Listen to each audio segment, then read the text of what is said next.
Students, आज हम लोग लेंस को और डीपली जाकर पढ़ेंगे। एक बहुत मोस्ट इम्पॉर्टेंट डेरिवेशन आज हमें करना है और उस पर न्यूमेरिकल भी सीखना है। तो सबसे पहले कुछ बेसिक बातें आप जान लीजिए। इसके पहले वाले लेक्चर में आपने ये फार्मूला प्रूव किया था N2/V minus N1/U is equal to N2 minus N1/R। N2 N1 ये रिफ्लेक्टिव इंडेक्स यानी अपवर्तनांक है, V डिस्टेंस ऑफ इमेज प्रतिबिंब की दूरी, U डिस्टेंस ऑफ ऑब्जेक्ट वस्तु की दूरी और R रेडियस ऑफ कर्वेचर वक्रता त्रिज्या है। इसी जगह आपने ये भी प्रूफ किया था N/V minus 1/U is equal to N minus 1/R। तो जाहिर है कि जहाँ पर रिफ्लेक्टिव इंडेक्स अलग अलग होगा प्रॉब्लम में, वहाँ इसको लेंगे, जहाँ नहीं होगा वहाँ इसको लेंगे। फिर लेंस के बारे में बात करते हैं। देखिए, कोई भी लेंस, जैसे अभी समय मैंने आपको बनाया है कॉन्वेक्स लेंस। कॉन्वेक्स मतलब उत्तल। तो देखिए, R यानी सरफेस का कर्वेचर एक ये है और एक ये है। Is it clear? अगर इसको लेते हैं, गौर समझिएगा, तो ये हमारा R1 फर्स्ट सरफेस का रेडियस निकलेगा और इसको लेंगे तो ये आपका सेकंड सरफेस कहलाएगा और ये सेकंड सरफेस का रेडियस होगा R2। Is it clear? अब इस तरफ वाली डिस्टेंस हमेशा प्लस में ली जाती है और ये वाली डिस्टेंस हमेशा माइनस में ली जाती है, आपको मालूम है।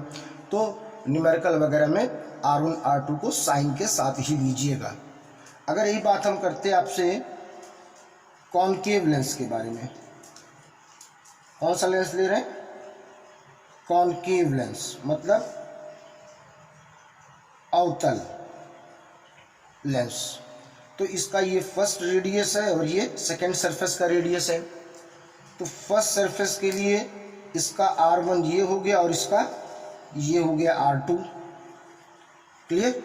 यानी इसके लिए R1 इस तरफ आया तो R1 माइनस होगा और इसके लिए R2 प्लस होगा। तो न्यूमेरिकल या प्रॉब्लम्स में इस चीज़ को ध्यान रखिएगा, आप कौन सा लेंस कर रहे हैं और किसका रेडियस। भाई दो कर्व होती हैं, दो वक्र सतह हैं, तो त्रिज्या भी दो ही, एक R1 एक R2, एक प्लस में जाएगी और एक माइनस में जाएगी। प्लस माइनस कैसे ले रहे हैं आप यहाँ पर देख रहे होंगे। तो आज हम लोग एक सबसे इम्पॉर्टेंट न्यूमेरिकल करने जा रहे हैं, जो कि एक बहुत ही इम्पॉर्टेंट न्यूमेरिकल है। पहले हम उसका आपको रे डायग्राम बनाना सिखाते हैं। उसका रे डायग्राम आप देखिए, मैंने अपने फर्स्ट दिन से कहा है कि बच्चों आपको रे डायग्राम को सीखना है, क्योंकि वो एक डिज़ाइन नहीं है, वो रेस कैसे क्या कर रही हैं उसको सिखा रहा है। रे डायग्राम सीखने का मतलब है उसके आगे जो कैलकुलेशन वगैरह होते हैं वो आप बहुत पहले से करते आ रहे हैं। देखिए, ये लेंस हमने लिया, इसके दोनों ओर मीडियम इक्वल है, सेम है, ठीक है। Both side of lens medium is same. अब देखिए, ये एयर ले लेंगे तो इसको भी ले लीजिए सेम एयर, लेकिन ये ग्लास यानी कांच है। अब देखिए, ये एक ऑब्जेक्ट हमने रखा O। ये ऑब्जेक्ट फर्स्ट वाले सरफेस से पहले रिफ्रैक्शन करेगा, तो इसका हमको यहाँ पर इमेज मिलेगा जिसको हम I' मान लेंगे, ठीक। यानी एयर से ग्लास में गए। अब देखो, अब आप फिर सेकंड सरफेस देखो, ये तो फर्स्ट सरफेस के लिए होगा, यानी फर्स्ट सरफेस का U ये हो गया और फर्स्ट सरफेस के लिए V का काम, इमेज का काम ये कर रहा है, ठीक है। अब ये हुआ रिफ्रैक्शन, अपवर्तन एयर टू ग्लास में। अब ये ग्लास से भी तो एयर में होगा, तो ये जब ग्लास से एयर में आएगा तो इसका फाइनल एक इमेज बनेगा I, जिसे हम डिस्टेंस V से दिखाएंगे, ठीक। तो इसमें ध्यान रखिएगा, फर्स्ट सरफेस के लिए ऑब्जेक्ट ये है, फर्स्ट सरफेस के लिए इमेज ये है। फॉर सेकेंड सरफेस के लिए ऑब्जेक्ट का काम आई डैश कर रहा है, जिसका फाइनल अंतिम इमेज प्रतिबिंब वी मिल रहा है। Is it clear? इस तरह समझो, जैसे आप नाव की दुकान में जाते हो तो आपको पीछे वाले बाल कैसे दिखाता है, पीछे एक शीशा रखता है ना आपके, तो पीछे वाले उस बाल में, उस शीशे में बाल आपके आते हैं, फिर वही सामने वाले शीशे में आते हैं, सामने वाले शीशे में आते हैं। ज़रा इमेज करिए इस चीज़ को। तो वही काम यहाँ पर ध्यान रखिए कि इस ऑब्जेक्ट के लिए ये इमेज है फर्स्ट सरफेस के लिए, और सेकंड सरफेस के लिए, यानी अब ग्लास टू एयर, ठीक, रिफ्लेक्शन पढ़ रहे हैं ना, तो एक बार एयर टू ग्लास हुआ, अब क्या होगा, glass to air. Glass to air के लिए ये ऑब्जेक्ट का काम कर रहा है और ये इमेज का काम कर रहा है। ये इंपॉर्टेंट है, समझना ज़रूरी है। तो अब आपको हम डेरिवेशन कराते हैं कि इसको बोलेंगे लेंस मेकर फॉर्मूला, और ये बहुत इम्पोर्टेंट है आपके लिए, ये आपके लिए बहुत इम्पोर्टेंट है, ठीक। इसमें हम दो कंडीशन लेंगे। एक condition, the medium are same both the side of lenses, मतलब लेंस के दोनों ओर माध्यम समान हो, और अगली बार जब करेंगे तो डिफरेंट डिफरेंट मीडियम के लिए। तो फर्स्ट हम क्या ले रहे हैं, when the medium are same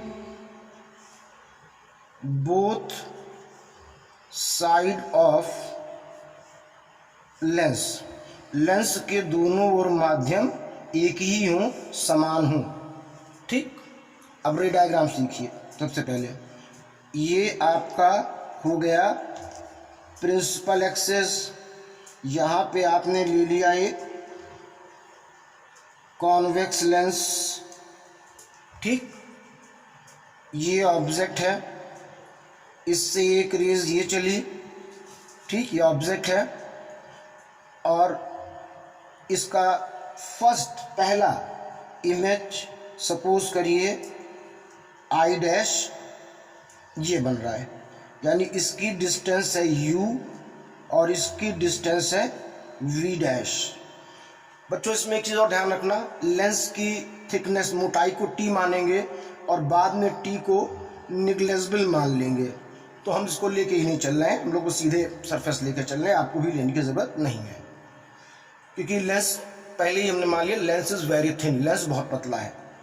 अब देखिए ये तो हुआ सेम, रिफ्लेक्टिव इंडेक्स सेम है, तो ये एयर से ग्लास का देखा आपने।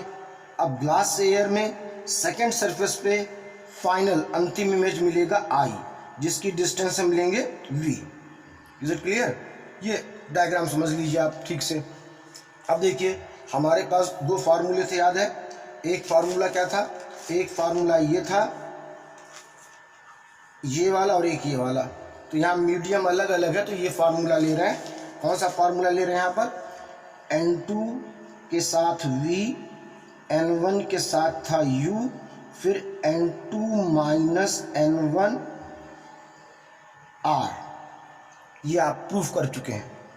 अब यहाँ आप देखिए, for first surface, first surface आपका ये है, ठीक है। फर्स्ट सरफेस आपका कौन सा है? ये है। प्लस माइनस का ध्यान रखिएगा। फर्स्ट सरफेस के लिए ऑब्जेक्ट ये था और इमेज ये थी, तो यहाँ पर पुटअप कर रहे हैं। यहाँ पर तो मीडियम कैसा है? मीडियम हमारे पास सेम है, ठीक। तो मीडियम सेम लिया है ना, तो ये वाला ना लगा लेंगे। अब कौन सा लेंगे मीडियम सेम के लिए? NV 1/U N minus 1/R। अभी भी बताया था दोनों, तो हमने चूंकि मीडियम पहले डिफरेंट ले रहे थे, हमने सेम लिया है, तो डिफरेंट वाला नहीं सेम वाला फार्मूला यूज करेंगे। तो अब आइए फर्स्ट सरफेस पे, N के साथ है, फर्स्ट सरफेस का इमेज कौन है? V डैश, बस यही ध्यान रखिएगा। ऑब्जेक्ट कौन है? 1/U, ऑब्जेक्ट यही है, ठीक। क्या है हमारे पास? N माइनस 1/R1, ठीक। फर्स्ट सरफेस के लिए क्या हो गया? R1, ठीक। और चूंकि R1 इस तरफ जा रहा है इसलिए हमने पॉजिटिव में लिया है। अब आइए सेकेंड सरफेस के लिए। सेकेंड सरफेस का ऑब्जेक्ट ये था, वस्तु ये थी, और फाइनल आखिरी अंतिम प्रतिबिंब ये था। तो इस फॉर्मूले को लगाते हैं फिर से। तो n इमेज क्या है v माइनस ऑब्जेक्ट क्या है बच्चों, ऑब्जेक्ट का काम कौन कर रहा है v डैश, फिर n माइनस 1, और चूंकि रेडियस R2 इस तरफ गया है तो ये आप माइनस में लेंगे। अब देखिए यहाँ पर जिसलिए मैं 2 मिनट रुका था, आपको मैंने रिफ्लेक्टिव इंडेक्स बहुत अच्छे समझाया है। जब एयर से ग्लास में गए तो रिफ्लेक्टिव इंडेक्स कितना लिया आपने n, कितना लिया आपने n।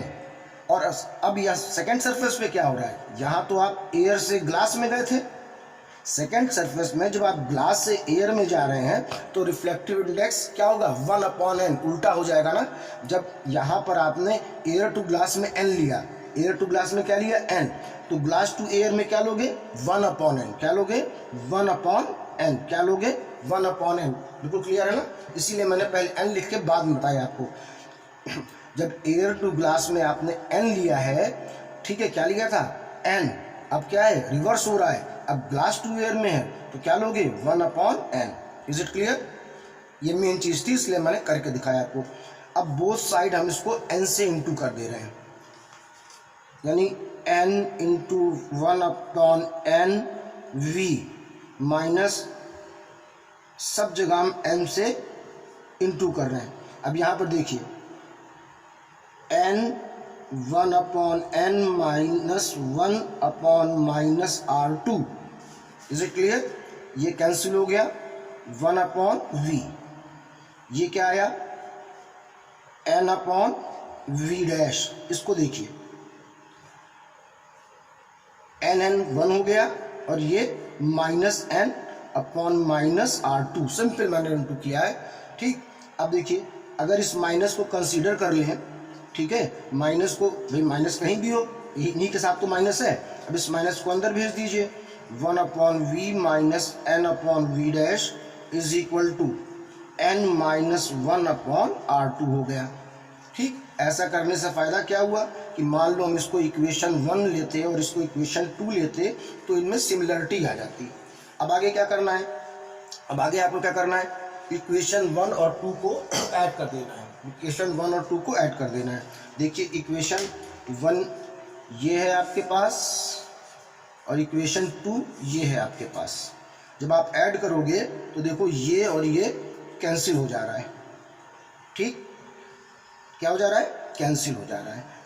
तो इनके कैंसिल होने से क्या हुआ, क्या मिला हमें, देखिए इनके कैंसिल होने से हमारे पास क्या बचा, यहाँ पर 1/v, फिर यहाँ पर क्या बचा -1/u, फिर n-1 दोनों में कॉमन आ गया, अंदर क्या बचा 1/R1 माइनस 1/R2।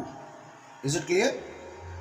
अब इसमें देखिए एक चीज़ और देख लीजिए, यहाँ पर जब ऑब्जेक्ट इनफाइनाइट पर होता है तो इमेज फोकस पर बनती है, कई बार बता चुके हैं।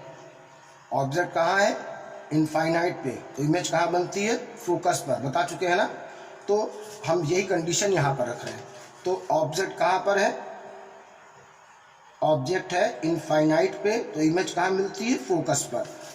तो 1/R1 माइनस 1/R2, ये 0 हो गया। तो फाइनल क्या बचा आपके पास, देखिए आपके पास बचा 1/f is equal to n-1 1/R1 minus 1/R2, most important formula, ठीक। ध्यान कहाँ पे रखना है आपको, दोनों और के रेडियस को प्लस माइनस का ध्यान रखना है। ये फिगर कैसे डायग्राम कैसे वर्क कर रहा है, और फर्स्ट सरफेस के लिए ये ऑब्जेक्ट और इसका इमेज, यानी air to glass. Second surface पे आइए, अब ग्लास टू एयर, क्या होगा ग्लास टू एयर। तो इसके लिए ये ऑब्जेक्ट का काम करेगा, सेकंड सरफेस के लिए वस्तु का काम करेगा, और इसका प्रतिबिंब यहीं पर बन जाएगा v। Is it clear? और इसीलिए मैंने अगर एयर टू ग्लास में n लिया था तो ग्लास टू एयर में 1/n लेंगे। दिस इज इम्पॉर्टेंट डेरिवेशन, इसको आप लोग समझ के कर लीजिए। ठीक, एक न्यूमेरिकल करके दिखाते हैं। तो देखा जाए न्यूमेरिकल की, अगर मेरे पास कोई न्यूमेरिकल है तो मैं करके दिखाता हूँ आपको। न्यूमेरिकल को पढ़िए। An equiconcave lens made from crown glass. Glass, कांच की एक वैरायटी होती क्राउन, तो उस वैरायटी का नाम दिया है। What should radius of curvature of surface so that focal length is -40 centimeter, reflective index n is equal to 1.65। Hindi medium इसको लिखो। एक इक्वी कॉन्केव लेंस मतलब कि दोनों सरफेस का जो वक्र है वो इक्वल, एक जैसा है, रेडियस पर एक जैसा है। मेड ऑफ क्राउन ग्लास, इस फला ग्लास का बना है।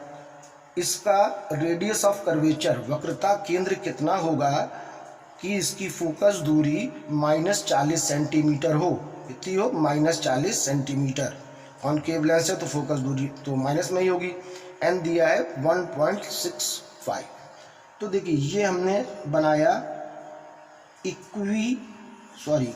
कॉन्केव दिया है ना, ये बनाया हमने एक ऐसा कॉन्केव लेंस जिसका ये जो सरफेस का कर्वेचर वक्रता थी वो इक्वल, एक जैसी थी, यही मतलब था। ठीक, इज इट क्लियर?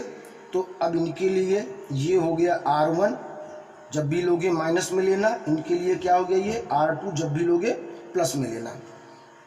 अब कह रहा है कि इनकी जो वक्रता त्रिज्याएं हैं वो इक्वी का मतलब सेम है, यानी अगर R1 को हम R माने तो R2 भी R होगा। ठीक है, R2 भी क्या होगा? R, क्योंकि इक्वी कॉन्केव का मतलब दोनों ओर की सतह की वक्रता एक जैसी हो। Is it clear? R1 भी R और दोनों इक्वल है R, लेकिन यहाँ पर ध्यान रखना है R1 माइनस में रहेगा और R2 प्लस में रहेगा।